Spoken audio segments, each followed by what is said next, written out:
Hello and good evening, everyone.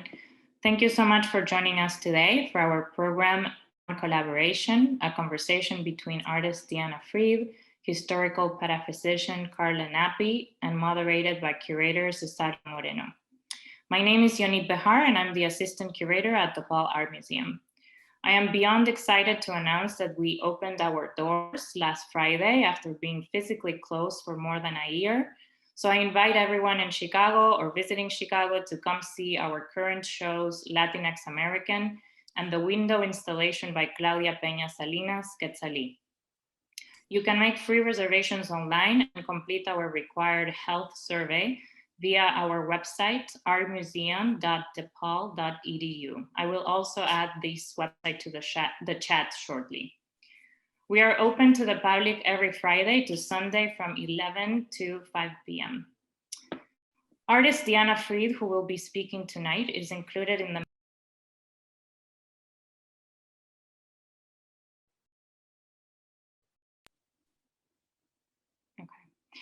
mentioned LatinXAmerican with two works from her ongoing series, Words from Obituaries, where Dianna embroiders words chosen from particular obituaries found in the New York Times, with the artist's chosen color-coded shades corresponding to the profession or vocation of the deceased person.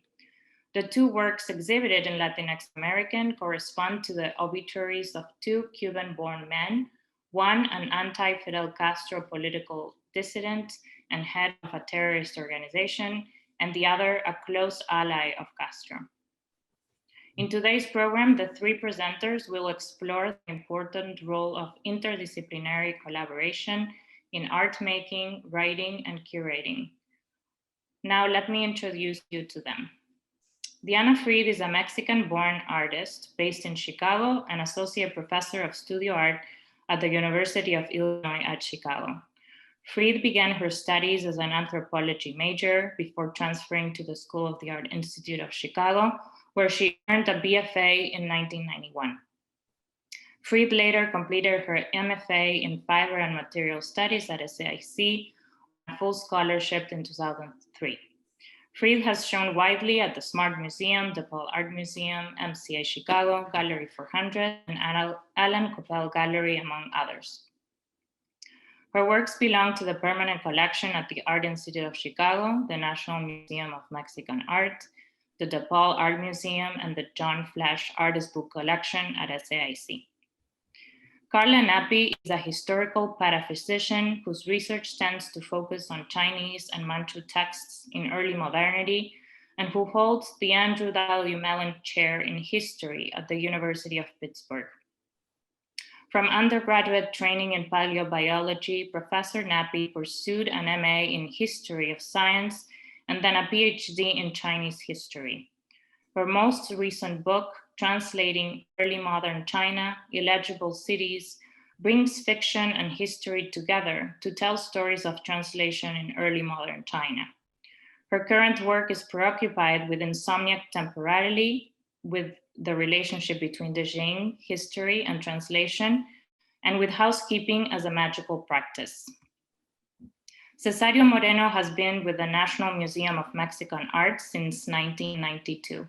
He has been the visual arts director since 1995 and was named the museum's first full-time chief curator in 2004.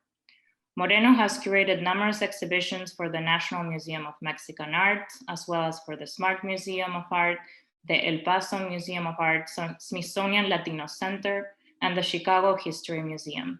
His most important assignments at the National Museum of Mexican Art have included curating Arte Diseño Chicago, a declaration of immigration, and the African presence in Mexico from Yanga to the present.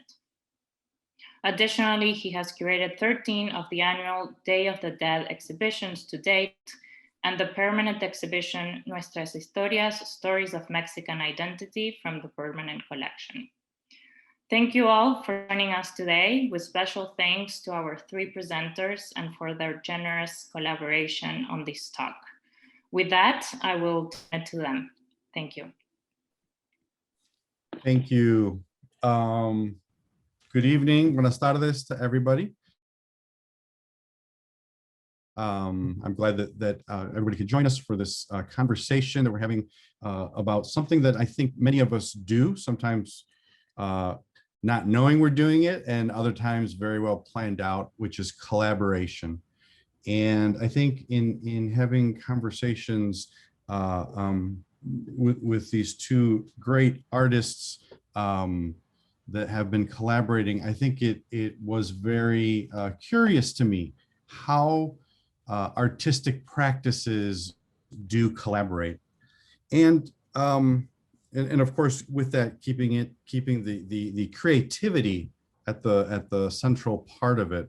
Carla and Dianna, let's just make this a conversation the way we did previously, because I think so many wonderful things came out. It's obvious that you two are collaborators in many ways. Why don't we just start, if you would like, let's start by talking about the beginnings of a collaboration. In other words, how a collaboration comes together, and what's necessary and what's not necessary. Like, is it open-ended? Is it all diagrammed? Let's start there. Well, I think, so thank you so much. It's such a pleasure to be here, it's a kind of here with both of you and with all of you. I think maybe I'll just kind of start by responding and then opening the space, and then Dianna come in and we'll jam. So I think the question is such an important one. And to start to answer it, I would start with the specific, right? Because there's so many different ways to come into collaboration. And some of them are really satisfying and some of them are really not. And this one really is.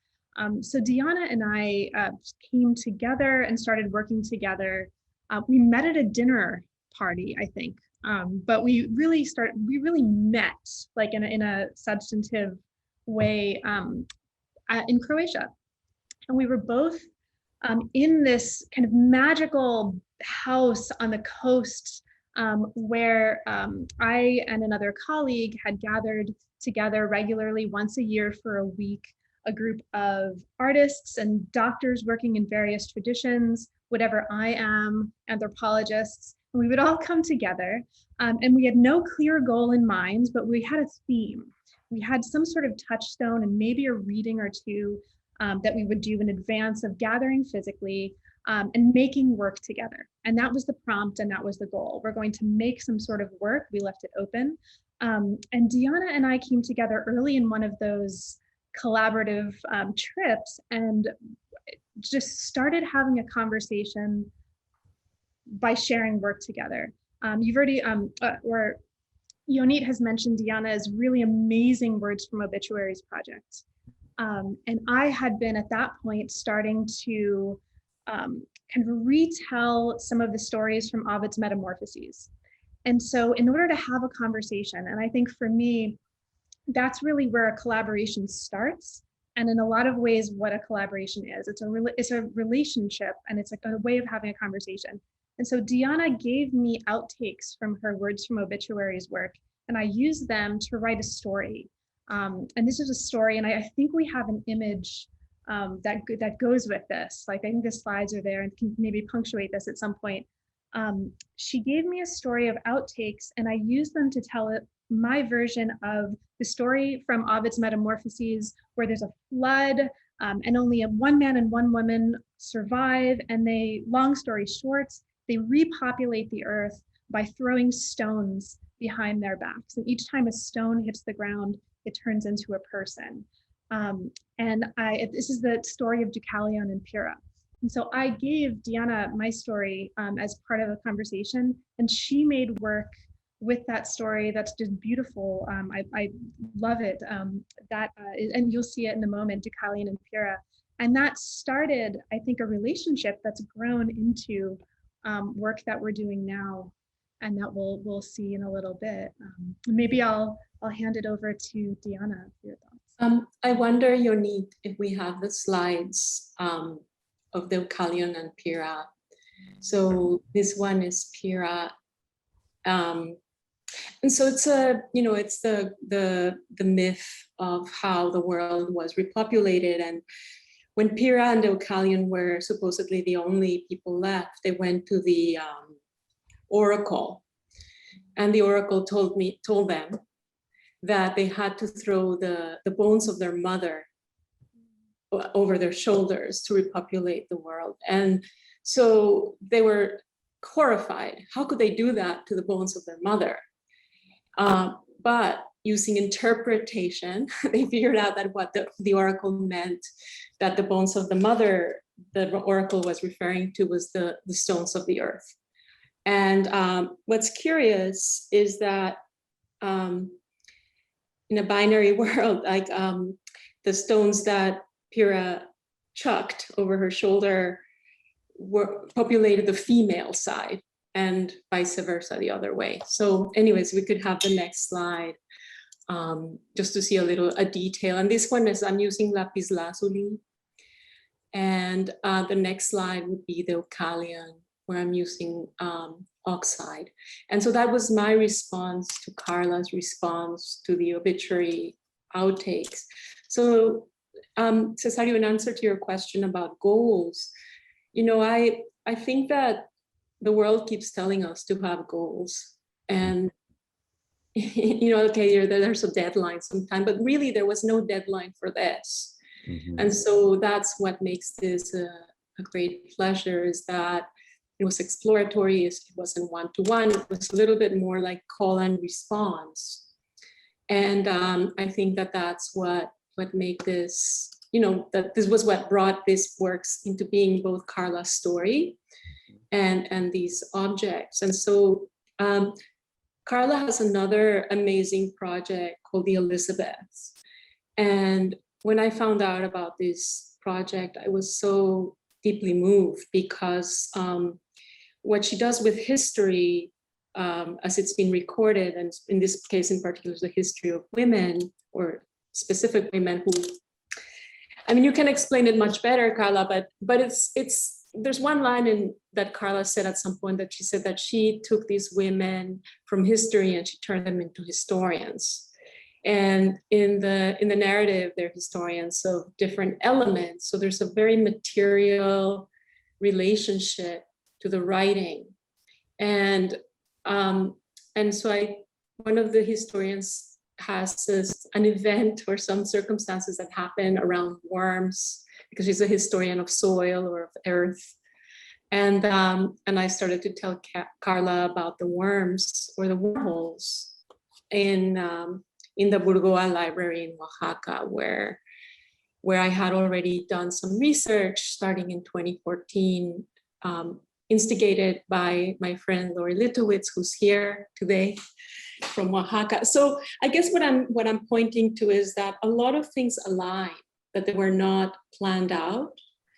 And people come in and people say, oh, you should do this, or you should meet this person. And then things resonate, and it is through the resonance that the project moves forward. So if we could have the next slide. It's just another detail. The next, yeah. So here we are. This is in Oaxaca, correct? This is in Oaxaca. Yeah, this is in Oaxaca. And this is we're examining the Burgoa's version of a book called The Primitive Christians by Mamachi is the author. And it's a pretty horrifying book, because the plates depict tortures that supposedly the primitive Christians, meaning the early Christians, endured. And what happens is that sometimes there's these strange coincidences where worms have carved holes in particular sites of the page, and sometimes they coincide with the bodies. So here we're looking at that, and you can see our hands in action. Carla, I don't know. I know which are my hands, but at first glance, it's like, I don't know which are my hands. And maybe, sorry. was gonna say, do you want to say a little bit something about the library? Because it is a very special place, and people who have not visited or seen it, maybe they just to give them that context, because it's a magical place, and as it's obvious that both of you are so in love with words and texts and books and stories, and it for me it seems like a magical, perfect a setting for the two of you to really come together. Do you want to talk a little bit about the library, and not like historically, but how does it feel and smell and look to you? Well, I think maybe I'll start bringing us back into the library by coming back for just a moment and saying a little bit about the Elizabeths, which I think informs the sensory experience of these texts, and how I in particular, and with Dianna, came into relation with these texts.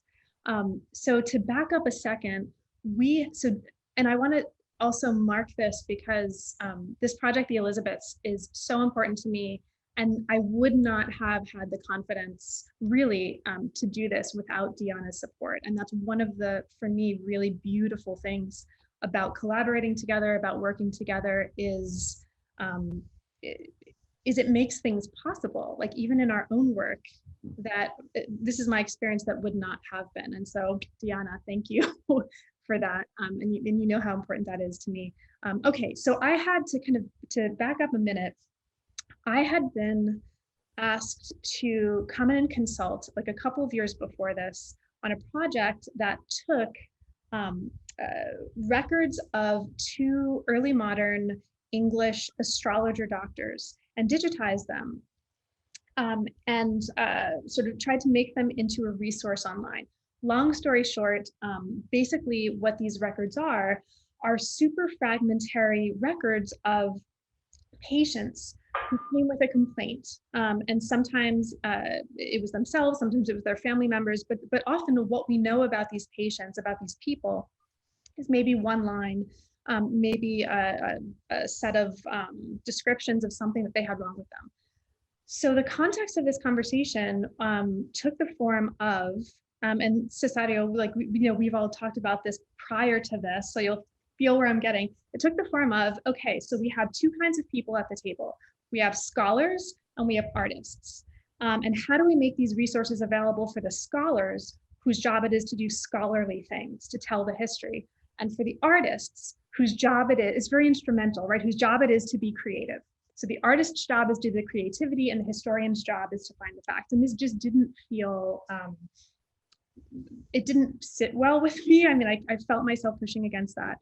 And so I had, so essentially, because of a prompt coming from another direction, I took 4 of these records, each of them super fragmentary, each of them having to do with a woman named Elizabeth. And I made each of these Elizabeths into a historian of some elemental substance. So the Elizabeth of worms, the Elizabeth of burial, of the subterranean, the super dark Elizabeth is the one who actually was in part responsible for bringing Dianna and me together into this library. And so much of that project is about thinking about how our making of stories about the past happens with our bodies, and imagining if we really took that insight and really kind of extended it to its logical or illogical conclusion, what could it look like if publication meant writing something and burying it so that the worms could eat it, right? What would it look like if you burned your stories and dispersed them on the wind, and that was a form of dissemination of publication? So it was really about trying to get inside of and make worlds that took seriously and magically and playfully the material elemental experience of stories. Okay, so Dianna invites me to work together. We go to Oaxaca for 2 weeks. It is immediately this completely magical experience. I've never been there before. Dianna is an amazing person to travel with in general, but sort of brings us into this space that is initially just totally sensorially overwhelming, like rows of books. Dianna, how would you describe it? Like we're now in the Bergoa Library. in Oaxaca. What's your experience there? I mean, it's the whole building. So the building was an old convent of Santo Domingo. So it's the Dominican order that came to Oaxaca to colonize. And so we have to say that too. You know, that building was built by indigenous slaves. And that's there too. It's there as well. So it's, you know, it's not, I mean, it is part of that. I mean, and just to say that these kinds of tortures in the book by Mamachi, I don't want to dampen the magical part, but it's just to say that this book by Mamachi, where the tortures are that the early Christians are experiencing, those were tortures that the Dominican order carried out on people who were not Catholics and or converted, or who had not converted. So it's all in the mix-up. I mean, you cannot go to a colonial building in Mexico without knowing, without. I mean, you could go there and have no clue and think like this is the most amazing place, because in a way it is really amazingly beautiful. But there's a history to those places, and there's a history to the book. So when you walk in, you're already in a building that is a museum, and one wing of the library is one wing of the former Santo Domingo convent is the library. And there's an exhibition area, and then there's a gate where people are, you know, on the other side of the gate, people are doing research. And the gate is misleading because people think that you can't go there. And what's really amazing about the library is that people sometimes just run away because they see a little gate that you can look through, and other people go over and say, can I come in? And generally, and it's usually Penelope Orozco or Eldia, what is Eldia's last name? Acosta, they'll say, yes, come on in. What do you want to see? And I've been sitting there when somebody says, oh, I want to see a book of like Sor Juan Inés de la Cruz or something like this. So there are many layers to this place. There's the imposing building that is beautiful. There's frescoes in the ceiling, and there's this beautiful furniture that houses the collection. And the other thing to know is that the collection is the accession books from convents and monasteries from the whole region. And what happened to these books is that they were taken from closed monasteries and convents, and they were left in a classroom, probably at the local university, the public university. And they were just, you know, semi-abandoned. And that's when it became a place for nesting for different kinds of insects. And so these insects reproduced, thrived, ate. Sometimes many generations of them stayed inside these books. And at first, when I first went there in this library, which is overwhelming, as Carla describes, I didn't know where to begin. And Penelope brought a book that had tiny little holes. And it was a book on sculpture, and she brought it out because, oh, she's an artist, she's going to want to see a book on sculpture. And the book was very antiquated on classicism, but the holes were incredible. They were tiny. And then so I said to Penelope, please show me all the books with holes, which is impossible because about 30% of the collection is wormholes because of how the books traveled, etc. Can we move ahead with the slides a little bit? Yeah. There's a picture of the library somewhere in there. So just to say, this one is the book at the Newberry Library, which you can notice it's a different edition because the plates are facing each other. There's no text on the left and plate on the right, like in the edition from the Bourgeois, but it's not wormholed. And here's a view of the library. Gorgeous. And right. Yeah. So this is okay. So we start coming into relation with these materials, and I should say, as we're talking about collaboration, this project became very, very quickly fundamentally a collaboration, not just between Dianna and myself, but also with Elvia, with Penelope, with all of the amazing scholars and librarians who initially, I think, we would ask, bring us your wormhole stuff. I'm like, why are you interested in this? And by the end, like people would run in, like, look at this amazing old, like, destroyed thing we found. So it was this really beautiful, exciting collaboration. And we didn't really know, like, beyond the texts that Dianna had worked with, we didn't really know what we were going to find. And sometimes there were moments like this, right? So opening a text, I think this is an edition of Diderot and Dallamer's encyclopedia, opening it, and in a moment, seeing a flower blooming out of this book. I mean, I don't know if you can see that. I think this Dianna opened it and it was just, whoa, there's a garden growing in here. And there were moments like this. You'll see later on, there's a phoenix coming out of one of the pages. There are these beautiful caverns in these texts, and this became and is now a way of trying to, I mean, there's a lot going into this project, but trying to help people see what we see the possibility here.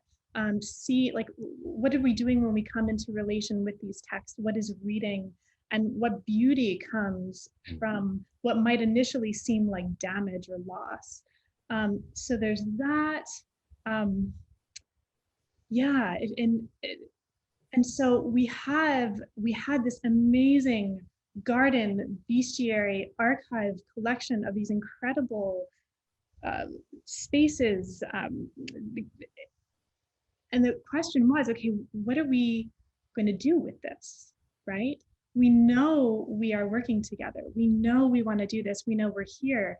So how and what are we making? And so this collaboration became part of the collaboration. So one of the objects that we're making together and that we've been making over time is the collaboration, is finding out how to make that and how to care for that as part of this project.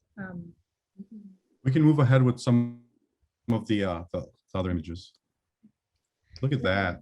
Yeah. So this is one of the books that it's The Hammer of Witches, which is also a horrifying text of torture,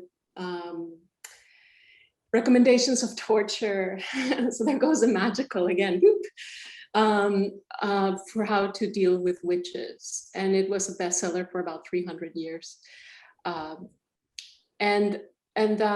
when Penelope brought this book out, the first time I saw it, she said, "This is poetic justice." Now, it is important to say that one of the reasons, of course, that the librarians are hesitant to bring out these books is because librarians take care of books. They don't, we're also not glorifying the destruction of books, but we're also not using the word destruction in this case, because the larvae and other creatures that lived here did not have malicious intent. And I think it's very important to say that. And there's, as Carla describes it, by the, at some point the librarians were saying, look at this book and look at these holes, and this must be these different species of larvae and blah, blah, blah. It's because it is important to know that this is the history of these books. And the books have been cleaned and they're maintained. There's no more active wormholing going on here. But yeah, this book is particularly astonishing because it barely holds. And I also here's another book with 3 hands, right? Which I think it's also, I don't really know which are, I kind of know which are my hands because of the sunspot spot.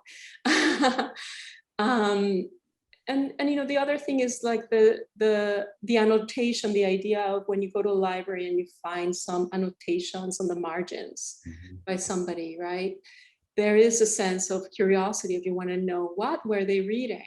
And this is another form of annotation where you're thinking, oh, what were they metabolizing? What were these creatures metabolizing? So to add on to collaboration, and it's the inadvertent collaborator, which is the prior inhabitant of this book, you know, the worms. What did they take with them in order to thrive and live and digest? So maybe the next slide, because I think the next slide is one of the many copies that the Newberry Library has of the Hammer of Witches, Malei Maleficarum. So there's going to be many different printed editions. It's in Latin. You can get a translation in English. I have one. I've never read it. It's pretty horrifying, but yeah, this was a bestseller. And if you compare, right, that the image we just saw with this image, the same text, they're in very, very different conditions. So one of the things that we're thinking about, and magic is magic, but magic also can be violent, and magic entails a cost, right? And one of the things we're looking at is what are the costs of protecting something, making it safe, like this image, right? It doesn't seem like there's much wrong with it. In order for that to happen, there need to be systems of protection, of safety that care for this particular object. This is no more beautiful and no more important and no more meaningful than the image that we just saw, which seems qualitatively different, full of holes, a whole different life within it. Is it necessarily better to protect? Like, at what cost is protection? At what cost is a certain kind of safety? And how are those very differently contextualized? And that's part of what we're talking about. And so that yeah. If you move forward to, there's some other images, back to the Bergoa, right? Mm-hmm. But, yeah. I love that image. I love this one. It's you had said at one point, Dianna, that the worms created the books, or the worms created the holes of the books, which those are the objects and sort of like the what did you say, like the evidence of life, and they had all these cycles in their generations, and your work is the photograph, the image of it, sort of like a researcher in a way, except not looking necessarily for a scientific end, but something that's more poetic. Mm-hmm. I think this is the question, Cesáreo. It's that my identity, whatever that might mean, is not one of a photographer. I make things with my hands. And in seeing these books, there's nothing I can make to make anything better. Yeah. So I am coming to a place where my work, or one aspect of our work together with Carla, is the photographs. Mm-hmm. Because I'm not interested in illustrating this. I'm not interested in copying it. There's other ways of, what art does is defamiliarize. And there's ways in which I can do that through making.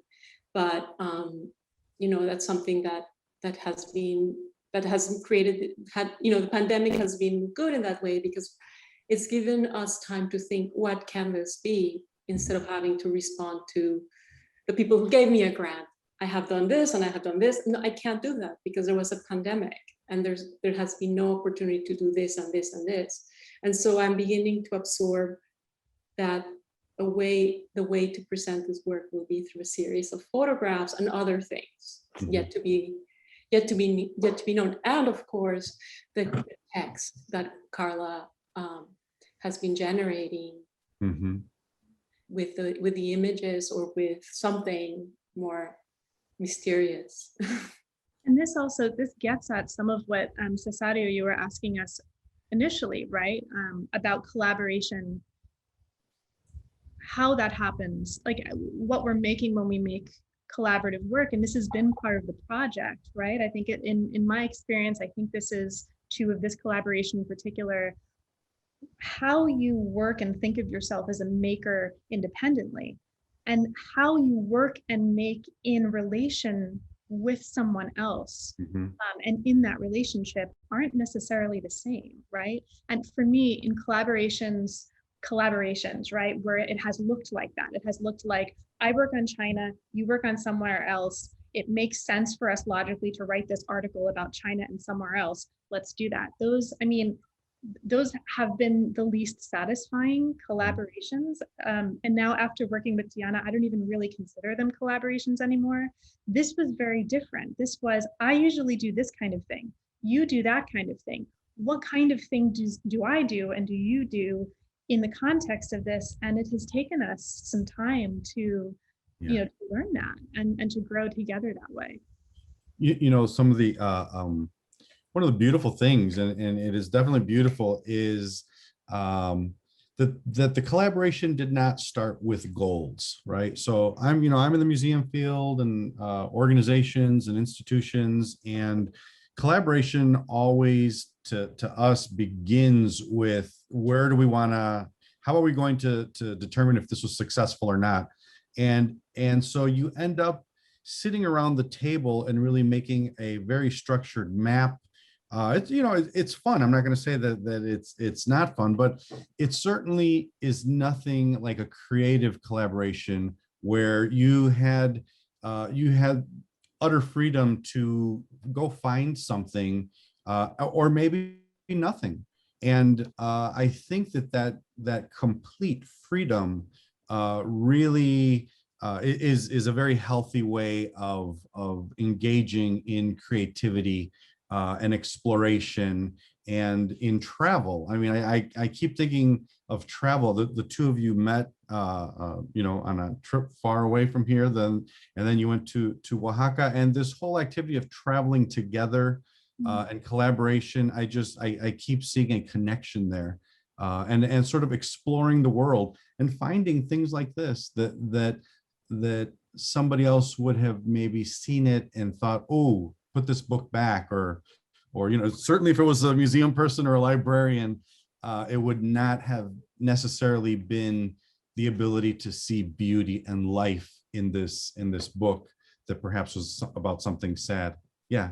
I think one of the important things that I would say in response to your really helpful comments, Cesáreo, is you don't, in this context, you don't have freedom, you claim freedom, right?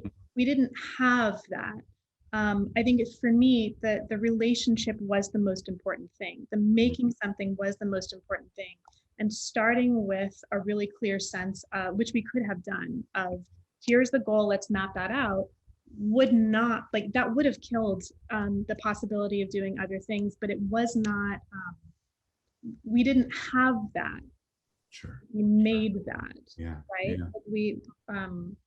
So I think that's an important, and that's important because I think a lot of right now, there's a lot of energy toward facilitating collaboration, understanding in any number of ways, institutionally, etc. And we have more freedom to make these into more possible, beautiful, sometimes failures.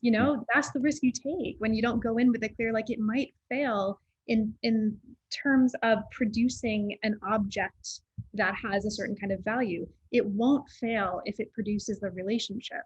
But I think this is something we have to claim. It's not something that we are not necessarily given. Yeah, and if I could just add to that, oftentimes I find that when institutions or organizations with all good intent, when they collaborate, oftentimes each side of the table has their own goals, right? So it's not like let's find something, but it's rather, okay, this is the most important thing to me, and then we sort of hear around the table what the other goals are, and then we try to find a common ground for them. And in doing so, there's that process, although it is beneficial in many ways, it's certainly, it's not like this where you found one another in your travels. Can we go to the next slides? Wow. So that book is called El Mosaico Mexicano. And it's going to be something that, well, it's a book we've been talking about a lot because of a publication that we've been invited to participate in out of the UK. It's called Inscriptions, and I see Simon is somewhere in here, so he invited us. And we've been toying with this image. So yeah, this is what this is. I mean, I wanted to say something that, I mean, maybe I'm too simple-minded, but for me, to be an artist is to have freedom. To be an artist is to be free. And I mean, which is also requires some kind of dismantling of oneself in order to get to that place. So I just think that that's what it gets scary, is when there's an institution involved that wants to see a goal, right, or a result. And when you're in the process of not knowing what's going to happen, as I think that we've got to another stage of that not knowing over this period, but it's scary. And if you're really honest, you have to dismantle some things about what you think you need to do. So I do think that part of being an artist is to, I don't know if I mean, I didn't think about claiming the freedom, but maybe that's right. You know, it's just like, or just declaring it, maybe just declaring it and getting to that place. But I mean, maybe we can go to the next image. Oh yeah. So here we had to, this is like, we had to improvise our technology. I'm so happy you took this photo, Carla, because it just shows a contraption, and it also shows, for me, just, you know, nobody was looking over our shoulder.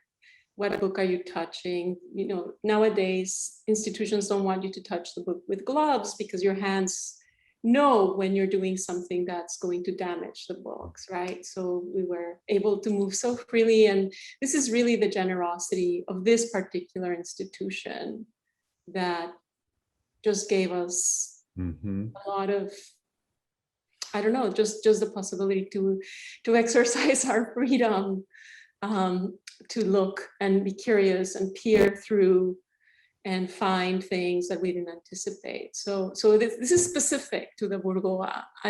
My experience, other places haven't been as willing to share an aspect of their collection. I mean, we're not saying it should be glorified, but it's all matter decays, all matter transforms. Like this, we are gonna be dust. Yep. So it's just this a way of also acknowledging that kind of transformation of matter that is a fact. And it's part of the project, right? And as we can move through, I know you want to get to Q&A, so we can move through some of the images. That's part of Carla, you're muted. No, I don't think I am. I heard her. Yeah. Okay. That's part of the project, right? I think you're muted, Carla. I can hear her. I can hear her. Okay.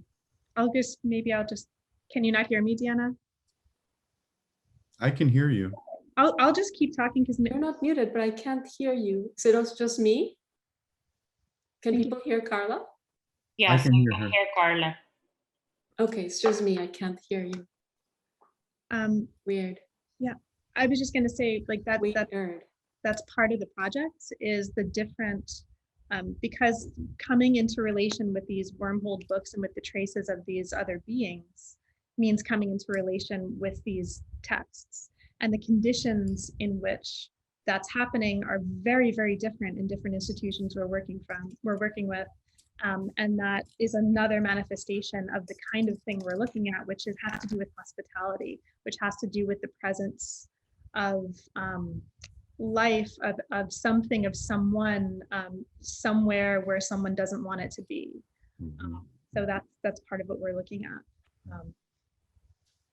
But I think, Dianna, if Dianna can't hear anything, I don't know. Let's go through the images. Yeah. Can you hear me, Dianna? No, Dianna? No, I guess not. Okay. I'll just super quickly, and maybe Yonit, or do you want to lead with Dianna? So this, if you see this, I see this, and I see a phoenix rising out of the page. I don't know if you can see that, but this is just, along with the flower in this encyclopedia, this was, for me, one of these moments where these creatures were just rising out of the text. Carla, I'm sorry I missed everything you said. Oh, don't worry. So now you can hear? Yeah, no, I mean, for some reason I muted myself. Thanks, Eileen, for sending me that private message. Yeah. So that's Penelope Orozco. She's the curator of collections. And without her, this would have been impossible. So she was part of the collaboration as well, in many ways, as you were saying. I'm not sure if you heard Dianna, but she was talking about hospitality and generosity. Those ideas came up. Yeah, I mean, and one could also say that the books offer some kind of hospitality to the larvae. Is that something you said, Carla? Sure. See, not so eloquently, so thank you for that. Yeah, next one. And this is Elvia, who was also super excited. And, you know, Elvia kept saying, this is part of the history of these books. This is part of the history of these books. I think we're good to stop, right? Yes, I mean, we can keep the conversation going. I just want to make sure that everyone here knows that they're welcome to ask their questions or comments. You can do so in the chat. If you want to write your questions, I'll be happy to read them out loud. But if you like to ask them out loud yourselves, then I'm going to change now the settings so that you're able to unmute. There we go. Something that also I like to do is to invite everyone to turn their video on if you feel comfortable to do so. So just we feel we're together in the same room.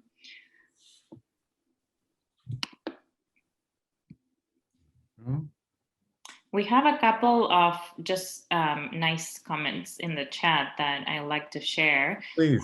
The first is from Lisa Brush, and she says, "This is so amazing. I am struck by how the wormholes and the photos of your physical engagement with the books make me think about how when I read scary stories, or when I read scary stories when I was a kid, I would only touch the edges of the page so that I wouldn't get the words on me." So that's a comment from Lisa. I mean, if I can just jump in on that. Oh. Absolutely. I mean, one of the language is physical, right? I mean, when you read words, when you say them, when you take them in, when you make them with your breath, when you're hearing them, they become part of your body. I mean, it's very physical. So I think that's one of the things coming out of this project is really any divide that I might have. I think that the project might have taken for granted, or that folks might take for granted, between the physical and the textual, right? This is language and these are words. This is material stuff. That divide doesn't make sense. And I think this is, these texts are manifestations of that, but I think that yeah, don't touch the words of the stories because you might get it inside you. Yes. And if you say them and your breath and it goes back out into your body, you're taking that scary story into you. You know, magic has consequences. There's always consequences. Did you want to read one of the other comments? Yeah. I'll read Terry Kerson's comment. They say, "I wonder if the worms find these pages appetizing, or if they are trying to eat their way out to find something more appetizing, to find a better meal." So the scientific answer would be that they're eating their way to become insects. They're larvae and they're eating their way to become insects. But that's one version of the story. I mean, there's other species that live many generations inside a book. They don't leave. And I think in one of the slides, we had a picture of the conservator at the library showing us different specimena of insects or the larvae. But yeah, I mean, I think that it's like a mutation. You know, they're worms, they're eating, and then they as they're ready to become insects, they leave. I mean, it's just like if you have moths in your house, you'll know that it's not the moth that eats your clothes, it's the larvae. it's a transformational process probably for them.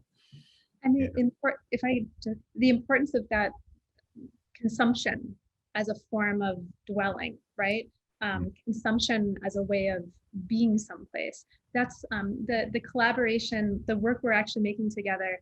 I'm working on kind of storytelling with some of these images. And for example, if you remember that one image where Cesáreo, you were like, wow. And Dianna, you said like, that's the Mosaico Mexicano.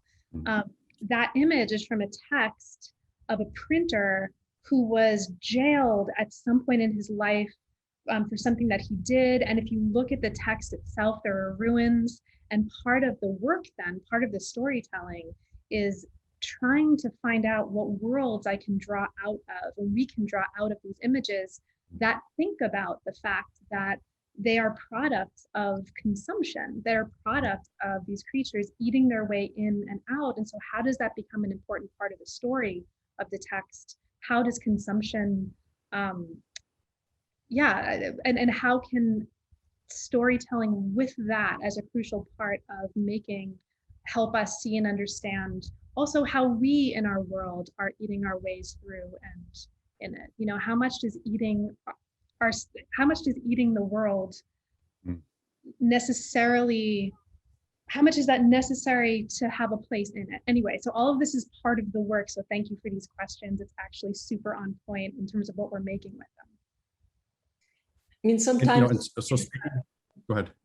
No, I was Please. just going to say that sometimes I feel that the book is eating me.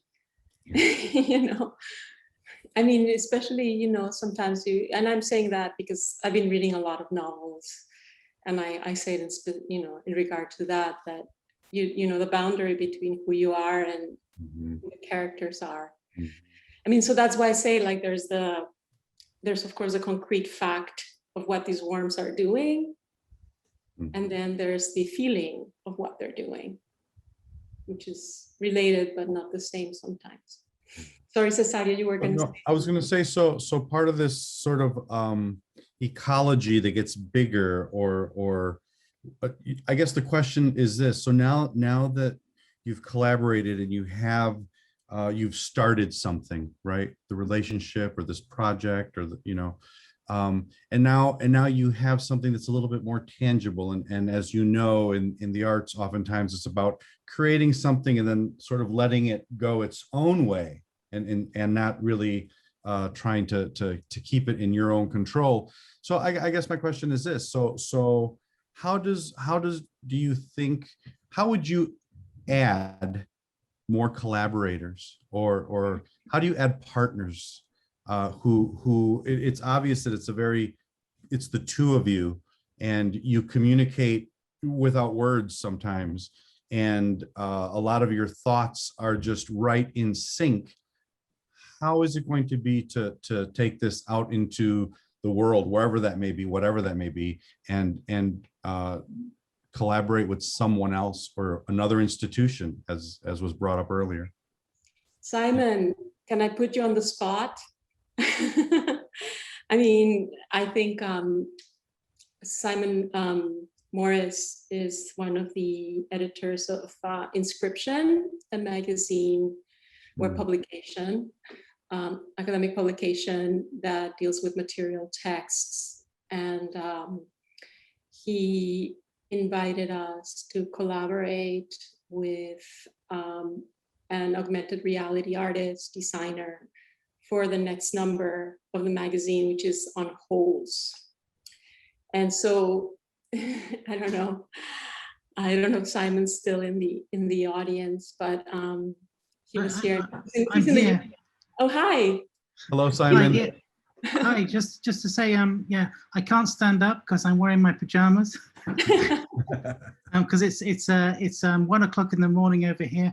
But no, it's been a real privilege to collaborate with Carla and Dianna on this project, and we've put them together with an XR specialist called Dr. Ian Truelove, and they're cooking up something really extraordinary for our journal.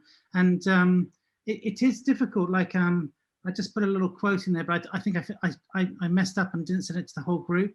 But it's Mark Dion, the artist, said, one of the great things about collaboration is if you're really honest about it, it's like taking a vacation from yourself. And, you have to let go. And these artists are doing an amazing thing. And I love their work. So we're very privileged and thankful that you're working with us on Inscription. Yeah. And we look forward to seeing what the next iteration maybe, or the next version. Yeah. Maybe if I can speak to that, and thank you so much, Simon. I think for me, right, trust is so important. Trust is so important, and you build that over time. You have to make that together, and that takes time. And so that's one of the challenges, right? Is sort of finding ways to spend time with other folks who are contributing. And we just had a really amazing meeting with Ian, who has the best name, True Love. Like, how is that not the most important name, right? Like, I want that name. But it really, the experience of coming together and having that conversation together and spending time, for me, is really crucial for having that feel like we're a collaboration, feel like we're making something together. And part of what we're making together is our relationship together, and not just, here's our work we're doing, help us make it into a different medium, which it could be, which would be less satisfying, which wouldn't really be a collaboration, right? So that trust, you need to build trust, and that's work. Like that takes care, and that takes tending. Yeah, I think anybody who has done worked on a true collaboration knows that there's a huge trust is huge, and also you have to know yourself too. I mean, that's you've got to be honest with yourself. I think Simon said that. You know yourself. Yeah. I'm reading myself. Yeah, how do you know yourself? Sorry. And so let me switch it really quickly here, unless there are other questions. And please, if there are other questions, let's answer them first. So we've all been sort of locked away and shut down for a little over a year now. What has happened with the two of you and the collaboration or the relationship, or you've obviously not been traveling together. How has it continued during this time when we're supposed to be isolated? I mean, it's sporadically, really. I went to the Newberry Library in March 2020, and I found a book and, shared with Carla the images of the restoration. And we didn't know what to do. And so Carla said, give me a prompt. And I just, because the images of the restoration look like dancers, I said, dancers. And then Carla came up with an amazing text because of the specificity of what the book is. So, I mean, I think this period has been very good to not rush into things. And so collaboration doesn't have to mean active. Right. It also means pause, think, try, think again. Yeah. I think so, totally. And I think what I hadn't realized until now that was happening this whole year was a kind of manifestation of the kind of transformation that we were seeing in the texts in Oaxaca, right? I think we had dropped ourselves like eggs in those pages. And this pandemic has been like a chrysalid time, it's been a time in the chrysalis. And I feel like we're coming out of that changed, right? So even though it doesn't seem like a lot is being produced, a whole hell of a lot is happening in that chrysalis. And I don't think I could have appreciated that until we got to the other side. We've become the worms, right? In a way. Trapped inside of the text. Sure. Right. It's not trapped. Eating your way through? Dwelling, being, not going. It's something to be somewhere. It's something else to go somewhere. And I think a number of us, we know how to go somewhere. Being somewhere is really hard. really different thing. And this past year has been about being Yeah. with those books and with ourselves. Yeah. I know the art world has definitely slowed down when we're talking about installations and exhibitions and openings and deadlines and things like that. It's come to a screeching halt. But I do feel that many of the artists that I've talked to have really used this time to sort of what do you call it, a long extended meditation, or focus a little bit more on their creativity and inspiration, and made them sort of look in different spaces. So artists always have a way of, I think, reflecting the world, no matter what's happening, in a very creative, unique, and beautiful way, or a way that at least opens our eyes. Doesn't have to be beautiful, but opens people's eyes. And there's always a cost, like any Right. magic. There's always a cost. Yeah, yeah. I think, yeah, I think that's a great way to end our program, unless there's any other comments or questions from. I just wanted to say that the godmother of this project is really Lori Litowitz, who's here too. And she had the idea that I should meet Penelope, or well, to meet the people at the Burgoa Library. And so Lori, thank you. I see you. So Lori is and Lori lives, she's an amazing artist who lives in Oaxaca in one of the most beautiful houses with the most beautiful garden. It's not a house with a garden, it's a garden with a house. And that's all I wanted to say. And to thank you so much for inviting us. Thank you to the DePaul Art Museum.